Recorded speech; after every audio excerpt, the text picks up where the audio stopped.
어제 국회에서 대한축구협회를 상대로 한 청문회가 열렸죠. 근본적인 문제를 짚지 못한 질문과 답변이 이어지면서 맹탕 청문회에 머물렀다는 지적이 나옵니다. 네, 또 경기 수원역 인근을 네 발로 기어다니는 등 기이한 행동을 보인 20대 여성이 경찰에 붙잡혔는데 마약에 취한 상태였던 것으로 밝혀졌습니다. 관련 내용 포함한 사건 사고 양지민 변호사, 서정빈 변호사와 이야기 나눠보겠습니다. 어서 오십시오. 안녕하세요. 안녕하세요. 네, 어제 청문회에서 나온 주요 발언들 먼저 듣고 오겠습니다. 이번 북중미 월드컵 결과에 대해서 국민들의 부응에 기대하지 못한 점에 대해서 국민 여러분께 먼저 죄송하다는 말씀 드리겠습니다. 축구협회장으로서 책임감을 통감하고 국민과 축구팬 여러분의 기대에 미치지 못한 것에 대해서 송구스럽게 생각합니다. 국민들 앞에 축구협회 시스템을 붕괴하는데 함께 묵인하고 일조했다라는 사과의 말씀 하실 생각 없습니까? 국민들께서 좀 불투명하다라고 생각은 하실 수 있다고 생각이 듭니다. 하지만은 저는 제가 집 앞에서 만났다고 해서 어떤 특혜나 어떤 이익을 요구한 적은 한 번도 없습니다. 본인 감독 연봉 38억 맞는지 공개할 수 있습니까? 얼마였습니까? 지금 말씀하시는 38억은 이 정도는 아닙니다. 절대 아닙니다. 훨씬 적습니까? 훨씬 적습니다. 그런데 카타르 월드컵에서 16강 진출을 이끌어냈습니다. 그렇다면 왜 재계약을 하지 않았어요? 똑같은 인원 가지고 똑같은 전술만 가지고 계속 반복을 해가지고 여러 선수들한테 기회 안 준다는 거에 대한 그런 비난이 많았었습니다. 저는 조건부 4년 계약을 제안했었는데 그분이 조건이 붙은 4년 계약은 안 하겠다 이렇게 해서 거절했습니다. 자, 어제 청문회 홍명보 전 감독 선정 과정에 대한 의혹 그리고 정몽규 전 회장을 비롯한 대한축구협회의 각종 운영에 대한 문제점을 지적하기 위한 청문회였는데 뭐 여러 가지 질문이 쏟아지긴 했습니다만은 홍명보 감독을 비롯한 그 청문회에 임하는 사람들이 적극적으로 뭐 해명을 했고 그런데 그 해명이 사실 그동안에 나왔던 내용들과는 별반 다르지 않은 그런 수준에 그쳤어요. 그렇습니다. 그러다 보니까 일각에서는 맹탕 청문회였다라는 지적이 나올 수밖에 없는 상황이다라는 생각이 들고요. 일단은 이러한 이번 월드컵에서 성적이 부진한 부분에 대해서는 사과의 이야기를 했습니다. 네. 다만 그럼에도 불구하고 이제 여러 곳에서 제기되는 의혹들에 대해서는 적극적으로 부인을 했다라고 보여집니다. 사실 이번 청문회의 가장 주된 목적이 왜 이렇게 축구협회가 방만하게 운영이 되어 왔을까? 그리고 감독의 선임이라는 것이 우리 국가대표팀이 월드컵에 나가서 이렇게 선전을 하고 활약을 펼치는 데 있어서 굉장히 중요한 요소인데 그러한 감독의 선임 과정의 공정성이라든지 이러한 절차적인 문제가 잘 지켜지고 있었느냐 이런 것이 사실 주된 목적이었거든요. 근데 그럼에도 불구하고 국민들이 이미 언론 보도라든지 인터뷰를 통해서 접했던 그러한 수준의 부인이라든지 입장 표명 외에 그 달리 다른 내용을 판단하기는 좀 힘들었던 내용이었던 그런 청문회였다라는 평가가 가능하겠다라고 보여지고 더불어서 일부 시간에 대해서는 전혀 또 맥락이 맞지 않는 그러한 이야기가 오고 가면서 사실은 저렇게 여러 사람이 한 자리에 모이고 또 국민들도 시간이 내서 정말 어렵게 이 청문회를 지켜보는 과정이었고 관심이 집중됐었는데 그 기대만에는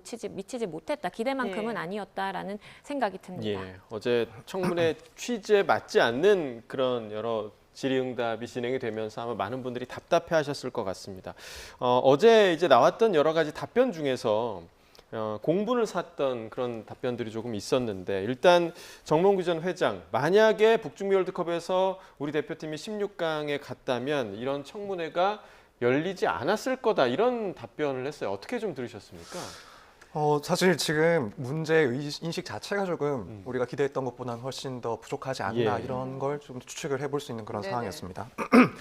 지금 물론 이제 일부에서 그런 이야기도 있긴 했었습니다. 차라리 이번에 성적이 좋지 않았기 때문에 그래서 이 축구협회라든가 혹은 축구팀의 그런 문제들을 보다 본질적으로 찾아볼 수 있게 돼서 다행이다라는 이야기도 있긴 했지만 사실 지금까지 이제 이 문제가 불거지고 나서 상당한 시간이 지났는데 현재도 이 정 회장이 인식하고 있는 내용 그러니까 결과 때문에 성적이 부진해서 이런 자리가 마련된 것이고 만약에 우리나라 성적이 조금이라도 더 좋았다면은 청문회가 없었을 것이다 이렇게 인식하고 있다는 게 사실 상당히 좀 놀라운 일이긴 합니다. 예. 지금 나오고 있었던 그런 의혹들 그리고 어쨌든 이번 청문회에서 다뤘던 내용들 주된 내용들은 성적이 왜 나오지 않았냐 이게 아니라 이 감독의 선임 과정에서의 문제가 있지 않았냐 혹은 축구협회의 그런 운영 과정에서 문제가 있지 않았냐 혹은 뭐 인맥 등의 그런 인사 관련된 부분들이 문제가 있지 않았냐 이런 내용들이었습니다.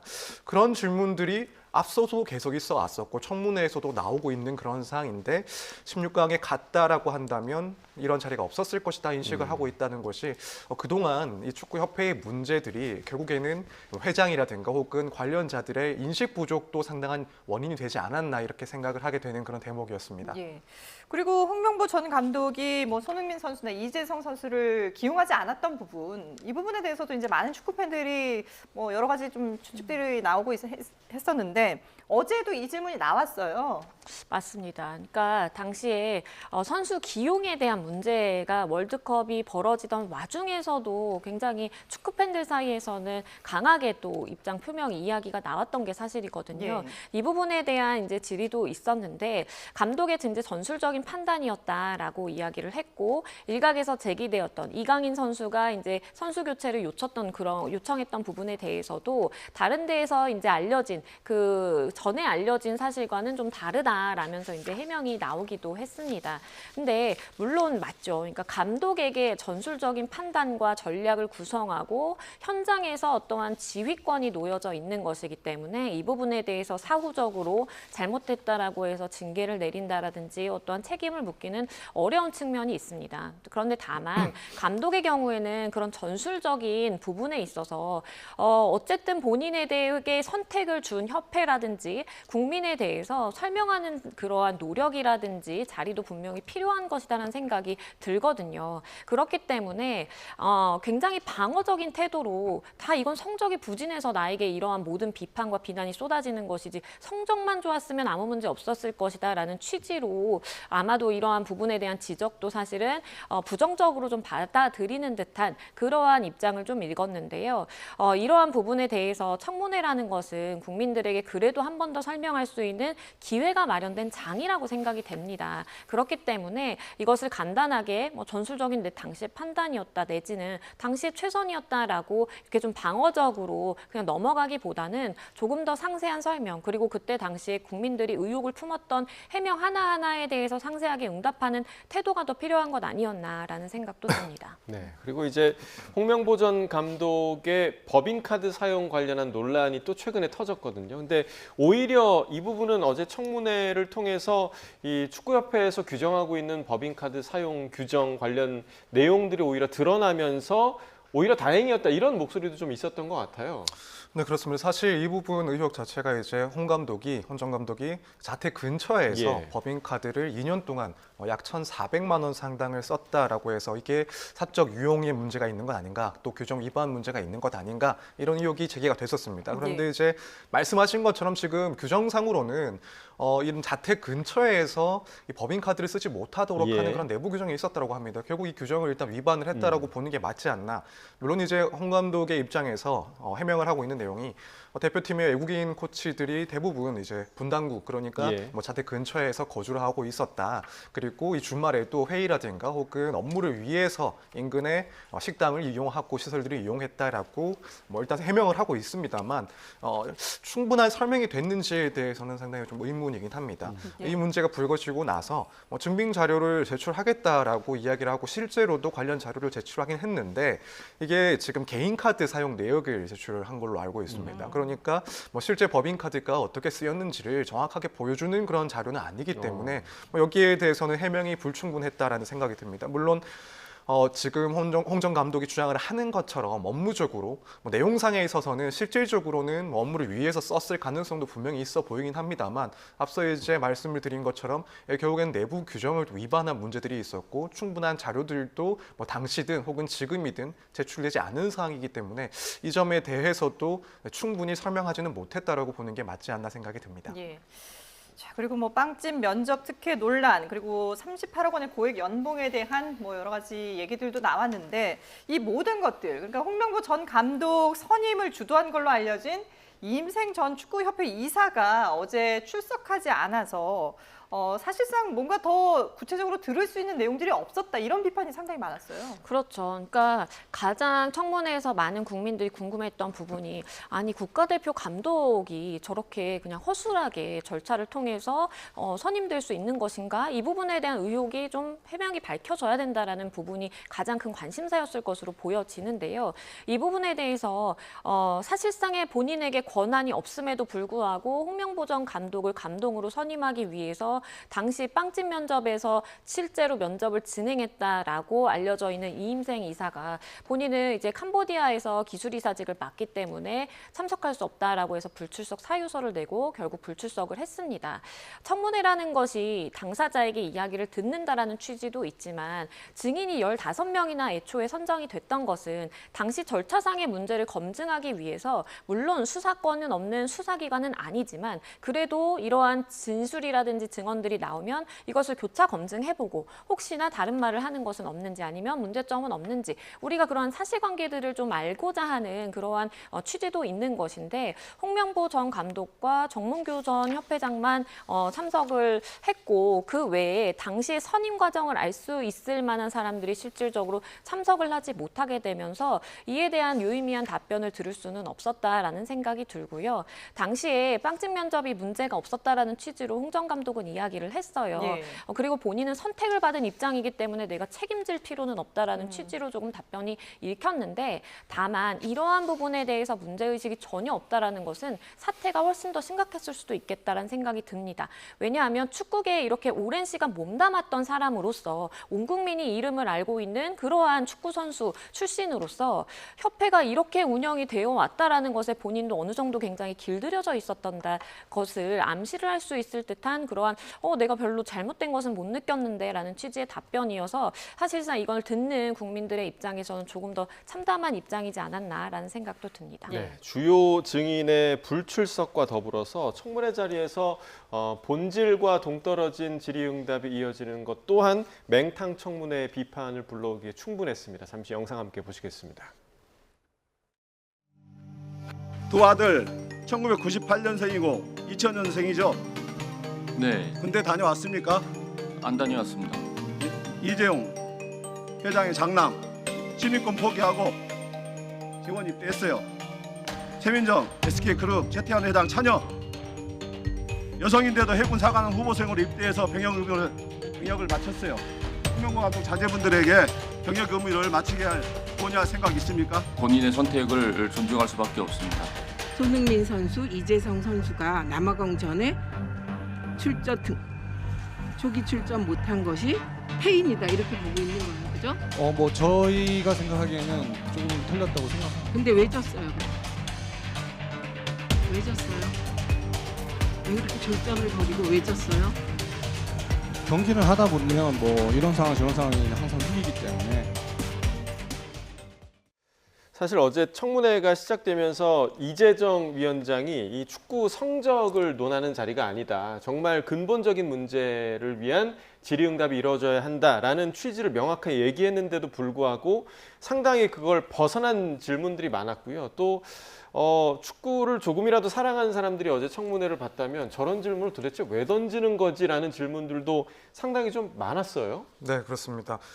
사실 뭐 보는 사람들에 따라서는 좀 헛웃음이 나올 수 있는 그런 질문들이 다수 있지 않았나라는 생각이 듭니다. 물론 이제 국민들 입장에서 또 축구팬의 입장에서 우리나라 국가대표팀이 왜 졌는지에 대해서는 충분히 궁금해할 수 있습니다. 하지만 그런 내용들이 이번 청문회에서 질문으로 나올 만한 그런 내용들은 절대 아니었던 것 같습니다. 결국에는 이번 청문회에서 다뤄졌어야 될 내용들은 뭐 협회 운영이 투명하게 이루어졌는지, 또 홍 전 감독의 선임 절차가 공정했는지, 뭐 그 밖에 내부적인 의사 결정 구조가 타당한지 이런 내용들이 이제 주로 다뤄졌어야 되는 거고, 또 한편으로는 뭐 예컨대 월드컵 성적 이야기를 한다 하더라도 이게 협회의 구조적인 그런 시스템 문제가 기인한 것은 아닌지 이런 내용들이 다뤄졌어야 되는데 뭐 지금 아까 본 것처럼 이번에 진 게 왜 졌느냐, 뭐 선수 기용의 문제가 있었던 거 아니냐, 또 한편으로는 뭐 홍 감독의 뭐 자식들의 병역 문제까지 또 이야기가 나왔다라는 점이 상당히 이제 본질적인 이 청문회의 주제와는 동떨어져 있다라고 생각이 들 수밖에 없었습니다. 그래서 이런 질문들이 사실 초반에도, 그러니까 청문회가 시작되기 전에도 혹시라도 이런 본질적인 내용과 상관없는 특히나 이제 국민들이 많이 결과에 대해서 실망을 했기 때문에 혹시나 그런 질문이 나오는 것 아닐까? 나온다면은 상당히 좀 실망스러운 그런 예. 내용이 될 텐데라고 생각을 했는데 네. 아니나 다를까 이런 내용들이 나오는 바람에 보기에 따라서는 이 청문회의 그런 무게감이 조금 떨어질 수 있는 그렇게 보여지는 부분들이 있었다 이렇게 생각이 됩니다. 예. 반면에 어제 청문회에선 홍명보 전 감독의 작심 발언이 주목을 받기도 했는데요. 어떤 내용이었는지 들어보겠습니다. 동료 선수들이 축구협회를 향해서 이렇게 절박한 경고를 보내고 있습니다.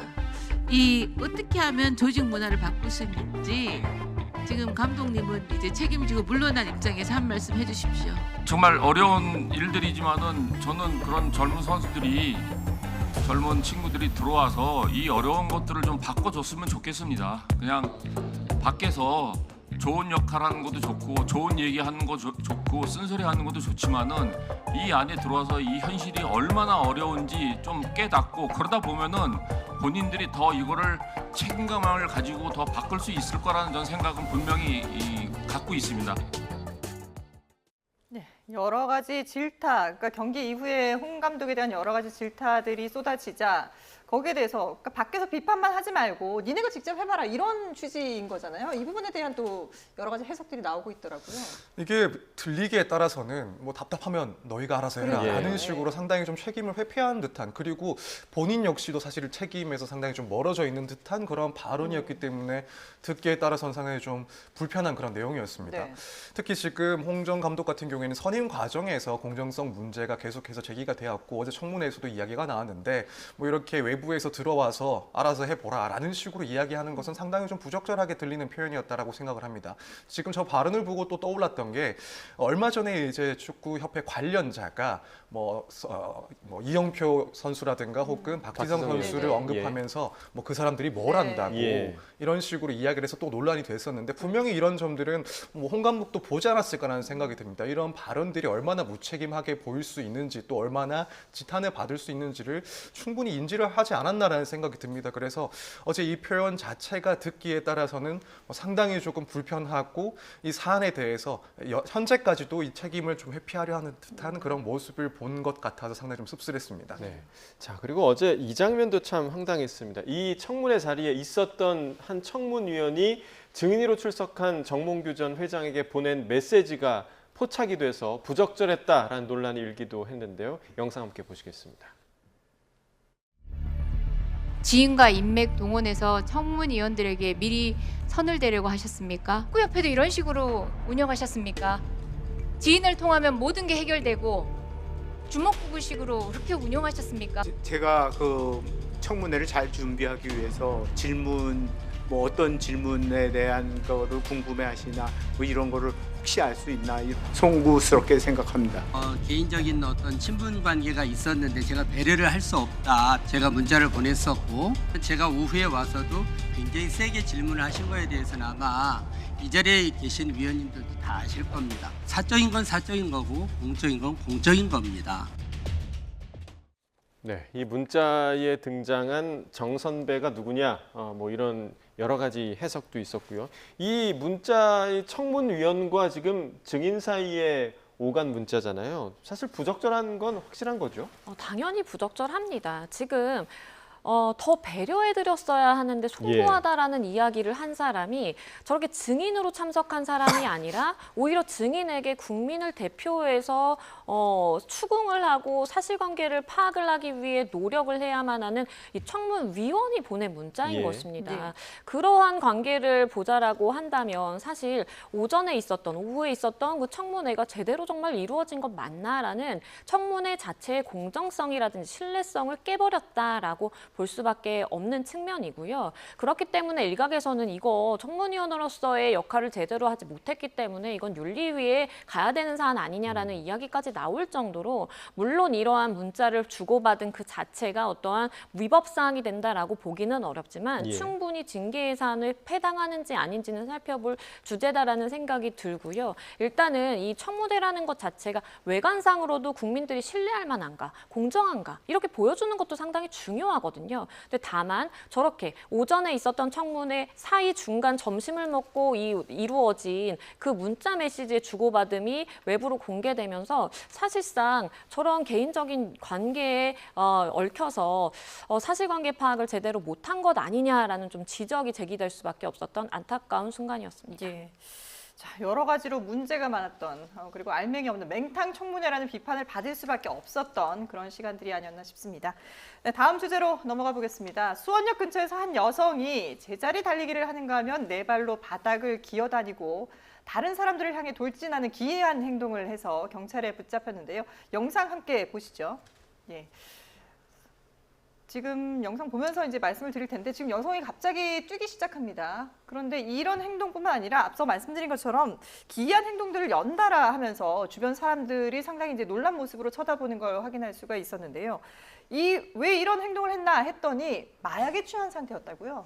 그렇습니다. 이게 수원역 인근에서 있었던 일인데 저 여성이 저렇게 콩콩콩 뛰는 행동도 하고 그리고 네 발로 기면서 막 머리를 위아래로 흔드는 이상 행동까지 보입니다. 지금 정확하게 저희가 가려져가지고 안 보이는데 예. 그러다 보니까 옆에 인근에 있었던 노숙자와도 저렇게 시비가 붙기도 해요. 예. 그런데 여성이 저런 이상한 행동을 계속 이어가다 보니까 오히려 저 노숙자, 시비 붙었던 노숙자가 신고를 해주거든요. 네. 뭔가 이상한 것 같다라는 것이 일반인이 보기에도 충분히 판단이 될 정도의 저런 기이한 행동을 계속해서 벌였고요. 20대 여성이 왜 음주를 했을까 아니면 약에 취한 것 아닌가라는 이제 의혹이 사기 충분했고 결국에는 경찰이 출동해서 이 여성에 대해서 이제 임의로 이 신변을 인계해서 받아간 그런 사건입니다. 예, 지금 보니까 간이 시약 검사 결과로 양성 반응이 나왔고 해당 여성도 투약 혐의를 인정을 했다고 하더라고요. 그리고 경찰이 이후에